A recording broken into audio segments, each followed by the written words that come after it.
Selamat berjumpa kembali Bapak Ibu Saudari-saudara umat beriman yang terkasih dalam Tuhan.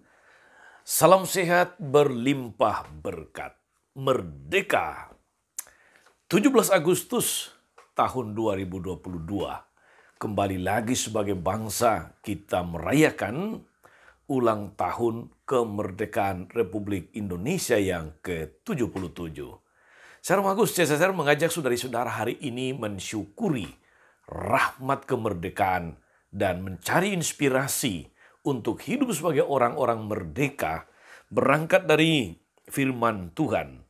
Matius bab 22 ayat 15 sampai 21, juga dari surat pertama Santo Petrus bab 2 ayat 13 sampai 17. Kita mendengarkan sabda Tuhan dalam nama Bapa dan Putra dan Roh Kudus. Amin. Sekali peristiwa, orang-orang Farisi berunding bagaimana mereka dapat menjerat Yesus dengan suatu pertanyaan. Mereka menyuruh murid-murid mereka bersama-sama orang Herodian bertanya kepadanya, "Guru, kami tahu engkau adalah seorang yang jujur dan dengan jujur mengajar jalan Allah, dan engkau tidak takut kepada siapapun juga. So engkau tidak mencari muka. Katakanlah kepada kami pendapatmu. Apakah diperbolehkan membayar pajak kepada kaisar atau tidak?" Tapi Yesus mengetahui kejahatan hati mereka itu lalu berkata, "Mengapa kamu mencobai aku, hai orang-orang munafik? Tunjukkanlah kepadaku mata uang untuk pajak itu." Mereka membawa 1 dinar kepadanya, maka ia bertanya kepada mereka, "Gambar dan tulisan siapakah itu?" Jawab mereka, "Gambar dan tulisan Kaisar." Lalu kata Yesus kepada mereka, "Berikanlah kepada Kaisar apa yang wajib kamu berikan kepada Kaisar, dan kepada Allah apa yang wajib kamu berikan kepada Allah." Demikianlah sabda Tuhan. Bapak Ibu Saudari-saudara umat beriman terkasih dalam Tuhan, sebagai bangsa yang telah merdeka 77 tahun lamanya, dengan darah, dengan nyawa yang dikorbankan oleh para pendahulu kita, oleh begitu banyak pahlawan yang rela mati, yang penting Indonesia merdeka. Kita layak bersyukur sebagai bangsa, layak menghidupi, menghayati semangat patriotik dari para pendahulu kita. Oleh karena itu, saudari-saudara umat beriman terkasih dalam Tuhan, mensyukuri rahmat kemerdekaan pada tahun yang ke-77 ini, kita memang diajak oleh bangsa negara kita untuk merenungkan tema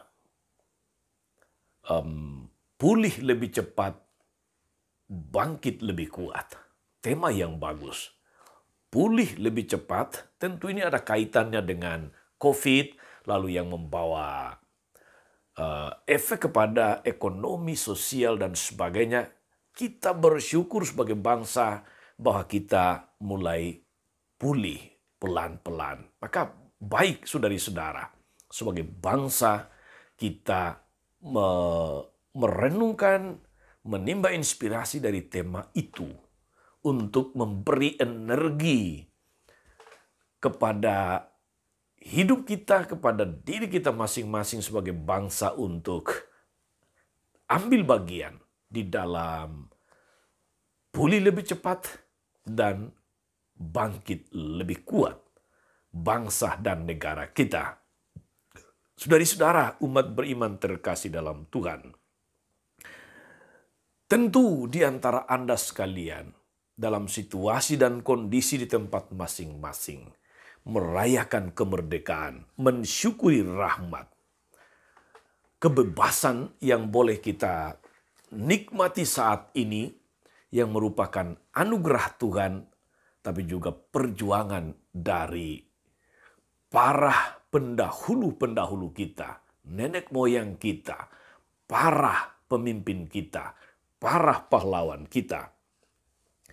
Apapun bentuk ungkapan perayaan yang kita buat saudari-saudara, yang paling penting momen ini kita sadari sebagai sebuah kesempatan pertama. Sekali lagi, mensyukuri rahmat kemerdekaan. Mensyukuri rahmat kemerdekaan. Surat Rasul Petrus yang pertama hari ini dalam bacaan kedua bagi kita orang Katolik mengajak kita saudari-saudara justru untuk meneguhkan semangat sebagai orang-orang yang merdeka. Sebab mensyukuri kemerdekaan itu mengandung makna bahwa kita tidak hanya menikmati kemerdekaan ini, tapi mensyukuri apa yang telah diperjuangkan oleh para pendahulu kita. Mensyukuri kemerdekaan, kebebasan sebagai juga anugerah Allah untuk bangsa dan negara kita, untuk kita semua. Ini yang pertama, panggilan untuk bersyukur. Yang kedua, saudari-saudara, momen perayaan 77 tahun kemerdekaan Republik Indonesia juga adalah panggilan dan tanggung jawab untuk mengisi kemerdekaan sesuai dengan cita-cita pendiri bangsa ini.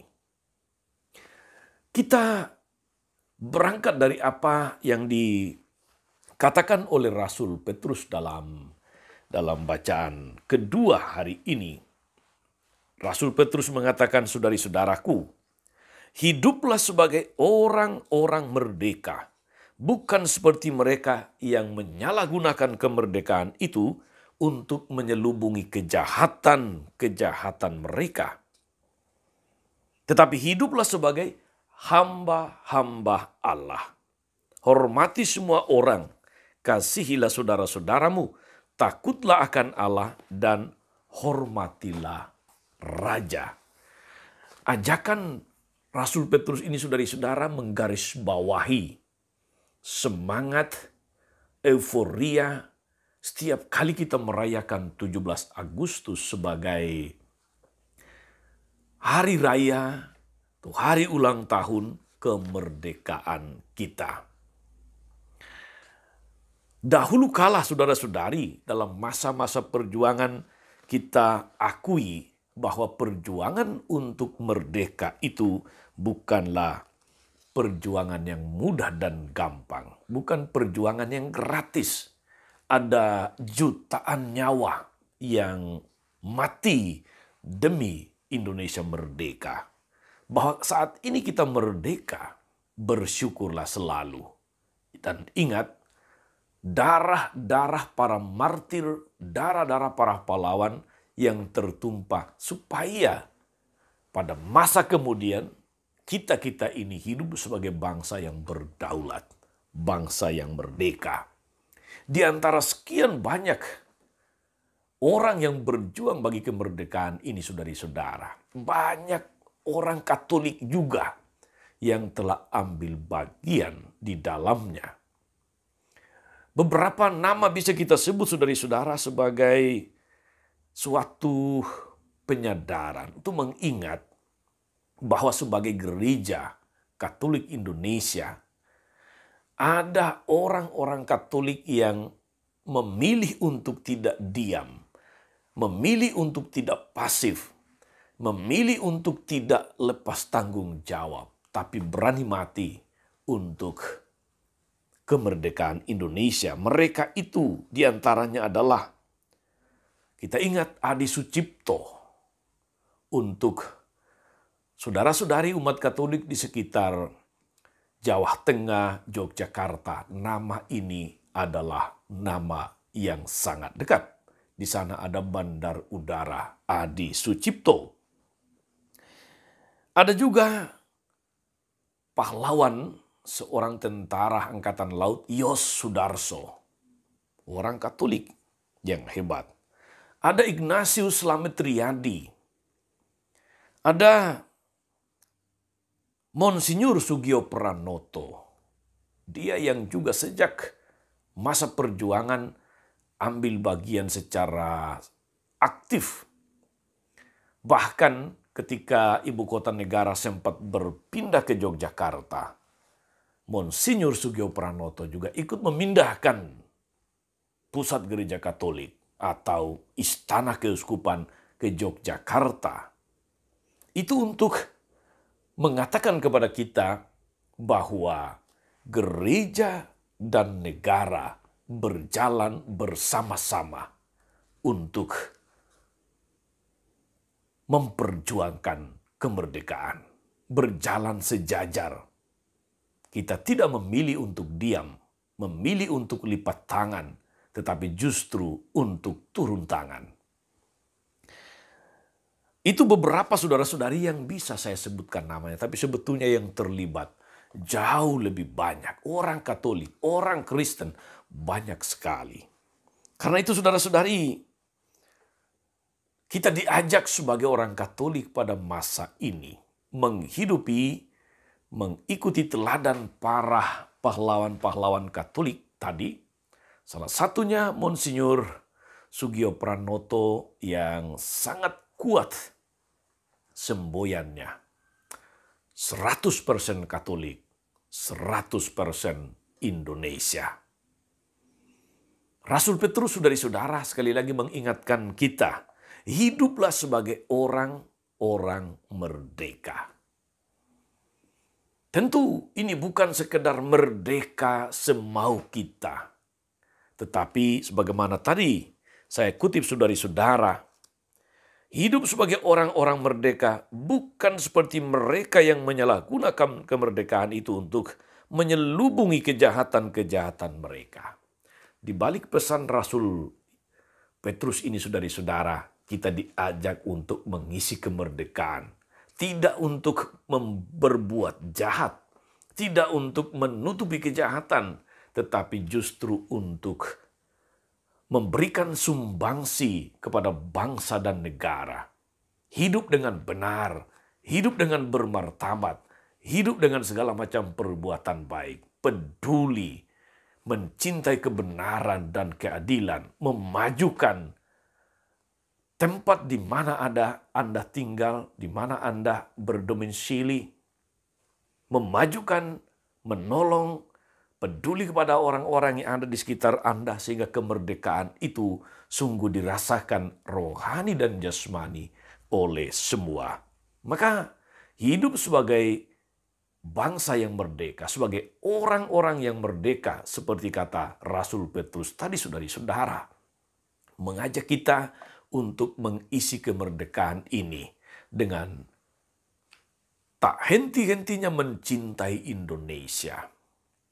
Banyak cara saudari-saudara yang bisa kita sebut, yang bisa kita katakan, yang bisa kita angkat sebagai bentuk kecintaan kepada negara untuk mengisi kemerdekaan ini.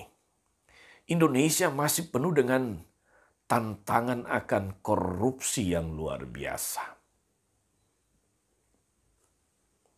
Mari mengisi kemerdekaan, mari kita hidup sebagai orang merdeka yang lebih mencintai berkontribusi daripada korupsi. Mampukah saudari-saudara kita kemudian mengubah semangat yang seakan-akan menjadi biasa, menjadi banal ini, korupsi menjadi kontribusi. Kalau korupsi itu mengambil yang bukan hak, tapi berkontribusi justru membagikan hak kita kepada orang-orang lain yang sangat membutuhkan. Bekerjalah dengan jujur, dengan kode-kode etik yang mesti kita wujudkan, kita hidupi, kita hayati. Mari saudara-saudari kita sadar, kita ingat bahwa bangsa ini diperjuangkan dengan darah dan air mata. Jangan kita kemudian mengisi kemerdekaan ini dengan hidup berfoya-foya, hidup semau-maunya. Tapi mampukanlah, katakanlah kepada diri kita masing-masing bahwa saya harus berkontribusi. bukan korupsi. Kita memang tidak sama, saudara-saudara, tapi kita bisa hidup bersama. Kita memang tidak sedarah, tetapi kita bisa menjadi saudara satu sama yang lain. Hiduplah sebagai orang-orang merdeka. Rasul Petrus mengatakan lagi, hiduplah sebagai hamba-hamba Allah. Hamba-hamba Allah, kata lainnya adalah menjadi abdi-abdi Allah. Tak ada seorang abdi Allah yang tidak melaksanakan kehendak Allah. Ketika Allah adalah tuannya, maka dia akan dengan setia dan taat menjadi abdi Tuhan. Di mana Anda menjadi abdi Tuhan? Tentu di dunia ini. Di negara dan bangsa yang kita cintai ini.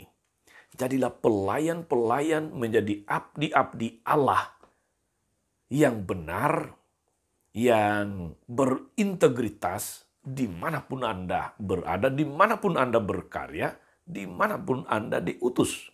Jadilah abdi yang jujur, jadilah abdi yang setia, jadilah abdi yang tekun bekerja, jadilah abdi yang tahu memberi segala bakat kemampuanmu dengan tulus tanpa setengah-setengah. Hiduplah sebagai orang merdeka.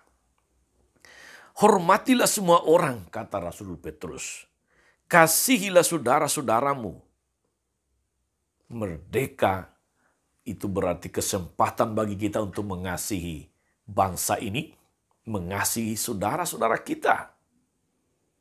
Orang mengatakan jangan lelah mencintai Indonesia. Betul, kita tidak boleh lelah mencintai Indonesia. Ketika Indonesia sekarang ada dalam situasi penuh tantangan terkait ideologi Pancasila yang makin dirongrong, Anda harus menjadi pejuang Pancasila tetap tegak. Sebab di bawah panji Pancasila, negara ini berdiri tegak. Tapi kalau Pancasila runtuh, entah apa jadinya negara ini, saudara-saudara. Salah satu cara mencintai Indonesia juga adalah mencintai produk-produk asli Indonesia. Ada iklan yang mengatakan cintailah produk-produk Indonesia. Benar, saudara-saudara.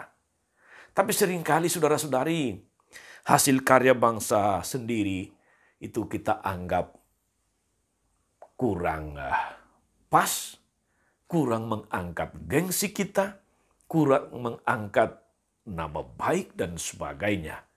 Kita merasa bergengsi, merasa punya nilai jual, nilai posisi tawar, punya nama baik, prestise ketika kita memakai produk-produk luar negeri. Kalau Anda mencintai Indonesia, cintailah juga produk-produk dalam negeri. Takutlah akan Allah dan hormatilah Raja. Demikian kata Rasul Petrus. Benar, saudara-saudari. Takut akan Allah akan membuat orang hidup sebaik-baiknya di dunia ini. Hidup sebaik-baik sebenar-benarnya di negara ini.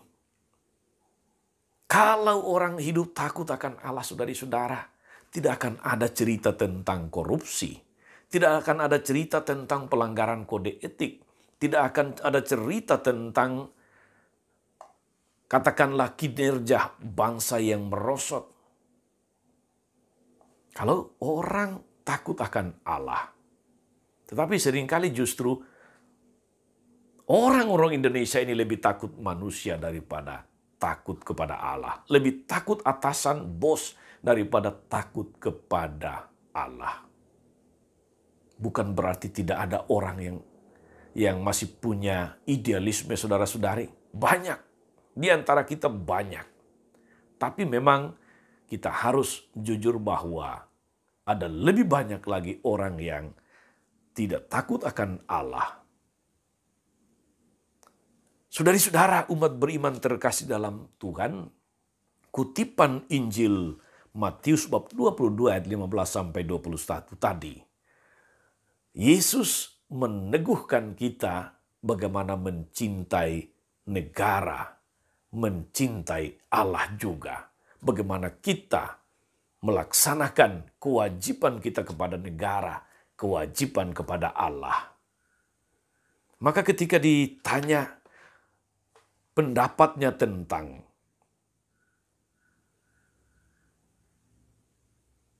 apakah diperbolehkan membayar pajak kepada kaisar atau tidak, Yesus bertanya balik, "Mengapa kamu mencobai aku, hai orang-orang munafik?"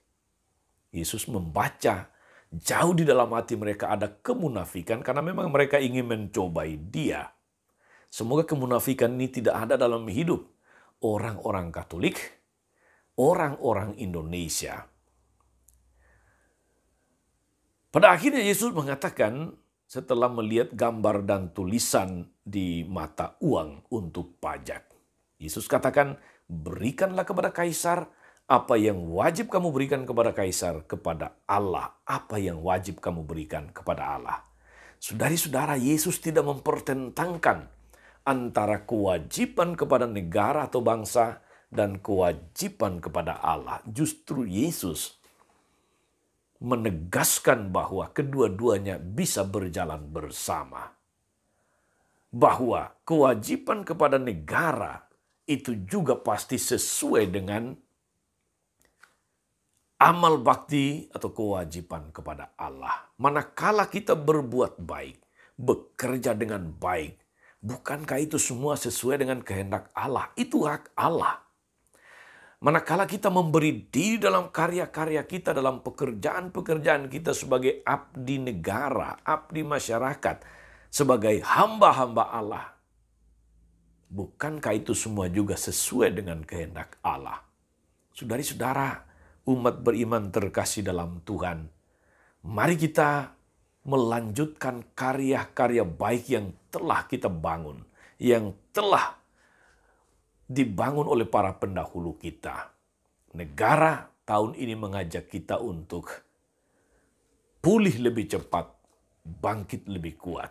Itu semua bisa terjadi kalau kita semua tidak memilih untuk lepas tangan, tetapi kita mau ambil bagian mengisi kemerdekaan ini supaya bangsa kita pulih lebih cepat dan bangkit lebih kuat. Jangan lelah mencintai Indonesia. Hiduplah sebagai orang-orang merdeka dalam Tuhan. Tuhan Yesus memberkati. Maria Bunda selalu menolong, setia mendoakan kita semua. Amin. Tuhan Yesus Kristus, kami bersyukur atas anugerah-Mu yang istimewa kepada bangsa kami.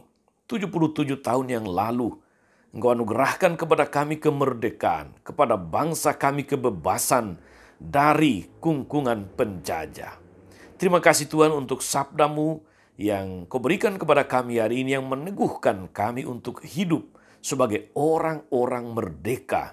Merdeka di dalam bertanggung jawab, merdeka di dalam melakukan kebaikan, merdeka dalam melakukan segala macam hal baik yang berguna bagi bangsa, negara, bagi gereja, dan bagi Tuhan sendiri. Berkati kami, lindungi bangsa kami, semoga bangsa kami pulih lebih cepat dan bangkit lebih kuat. Dengan pengantaran Yesus Kristus Tuhan kami, yang hidup dan berkuasa sepanjang segala masa. Amin. Saudari-saudara sekalian, berkat Allah turun atas saudari-saudara, atas mereka yang kita doakan atau kita janjikan doa, mereka yang sakit dan menderita. Segala rencana, karya, dan pelayanan hari ini, Bapa dan Putra dan Roh Kudus. Amin. Tetap sehat, tetap semangat, tetaplah jadi berkat bagi gereja dan bangsa. Jangan lupa like, subscribe, nyalakan lonceng notifikasinya. Salam 52, Tuhan memberkati.